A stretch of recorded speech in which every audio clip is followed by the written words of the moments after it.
Good morning, good afternoon, good evening, fellow YouTubers, Facebookian.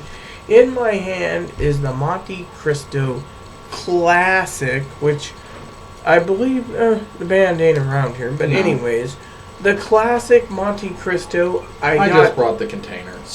I got so, stoked about this tube that I bought two of them at a price of $14.99. Well, I'll explain. On Living Simply, part of it is about living within your means. This is the 8-turn Classico for you viewers. Sorry. One thing about living simply and fun is being able to afford hobbies such as this while being, on a very fixed income.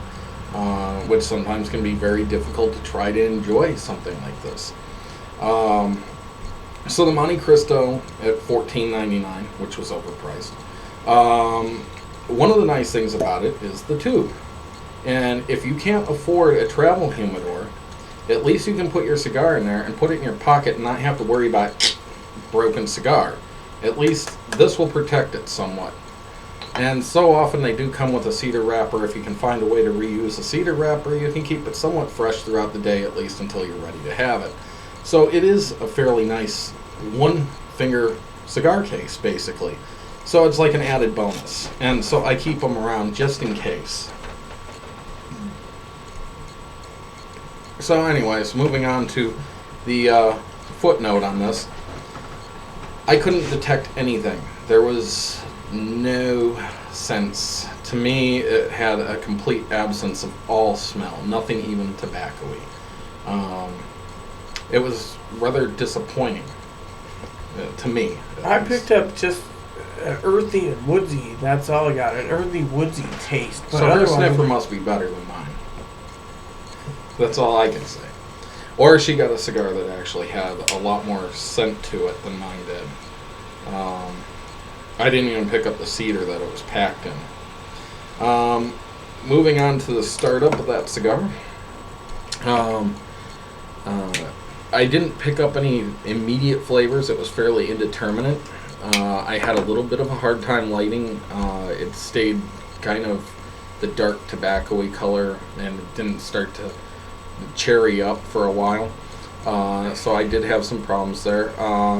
But on the second and third puffs, I started to pick a very strong leathery flavor up, which was very pleasant. In her light-up, I just picked up a huge amount of leather. I would say it was a leather bomb, but it was very pleasant and very good. Now, for the first third, I think you just did that. Mm-hmm. I picked up. Well, actually, I have another section for the first third, but I'll go on. You can go on. For the remainder of the first third, I got leather and mesquite with the very light and airy flavors that I call mild to mellow. It was not a medium or strong-bodied cigar at all. I picked up on my first third leather, hay, barley, and alfalfa with the hints of cedar and, a little bit of mesquite. Yes, that's what it would be. So, moving on to the halfway point, I still picked up the strong notes of leather with some mild spice intertwined, and I could not determine which type of spice. It was a very nice cigar to this point. Continue with your half. I picked up leather, hay, roasted nuts, and something like allspice. And for the final third, it became much more full-bodied. Some pepper, and the leather kind of subsided a bit, but it was still there. And the main thing I would say about this and overall is that this was a leathery cigar that went from mild-bodied to fuller-bodied, unlike the Epic, where it started as a fuller earthy to a lighter earthy, and went from being a full-bodied to a mild. This was kind of almost the opposite, but with leather notes. And this cigar took us almost 2 hours to smoke. I made a notation here that it took me an hour and 40 minutes. It took me over 2.5 hours, by the way, because I slow smoked these expensive ones. Now, For my third, I picked up leather, hay, barley, and pepper. I do want to say it had some really nice gray, thick ash, and it was really a smoke bomb when it comes to the smoke. I mean, it was just a pleasure to smoke. So, all in all, I would actually give this about a 93. I would say that it's well worth giving a try to. It is something that I would likely buy again if I can get it at cheaper than $14.99. Otherwise, it's one of those that I would only probably do on rare occasion. And there's some other ones I think I would probably pick before this that are half the price or cheaper. So that's what I'd basically say about it. Well, I'm just going to say I agree wholeheartedly with Aaron's 93 because it's one of those that if you're going to buy it, you usually want to buy it for a tube and have it as a celebration cigar. Well, otherwise, in my opinion, if you just want to go out and blow the money, I recommend it. However, to my opinion, and I'm just going to give you my opinion, is the name Montecristo has not impressed me so far with their cigars I've smoked, but we've smoked I might many. grow on. We're only It too might- short. The Jamaican, I think it is. No, that's the Macanudo. Oh, okay. What was that one? It begins with an E. There's the Montecristo Esperanto. Esperanto. It's something like that. We have not tried that one yet. The Montecristo white label's the other one we haven't tried, and I was very impressed by the... Espinante. See, you're close. Espanza, maybe? Espada. Espada, yeah. See, now we've got it together. But, yeah, there's two we haven't tried yet. The rest of the Montecristos we have.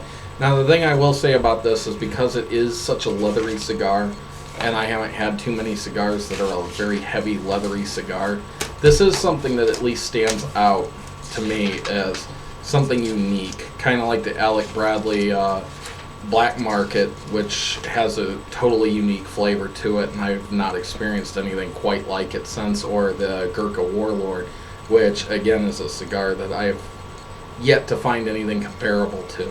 So because this does stand out as something very different, very unique, something I have never quite experienced, I would definitely recommend the Montecristo Classic Series at least once. Yes, so that you exactly. can try that leatheriness. And I plan eventually to do a review on the Montecristo White soon and the Espada. So, anything else? Well, we got to do the Platinum again too, which we know a guy who sells them for $7 a piece, which is actually under market price. So we might have to stop by there next month and see if he's got a few in. Maybe we can do. Have we done the Macanudo or the? We've done the Cuba? Platinum actually, though, on this channel. No, already. have we done the Cuba? The Cuba, I believe we've done on this channel. We did want to do the Blondie Bellicoso eventually too. Did we do one on the Onyx?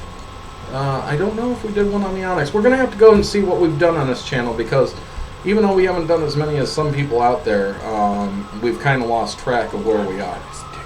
So anyways, thanks for turning in and catch us on our next video. And sorry about the siren in the background. It was not me. I didn't do it. Wasn't me. Do. Wasn't me. Please add and subscribe, post comments, leave feedback and suggestions. Thank you, and may God bless the world.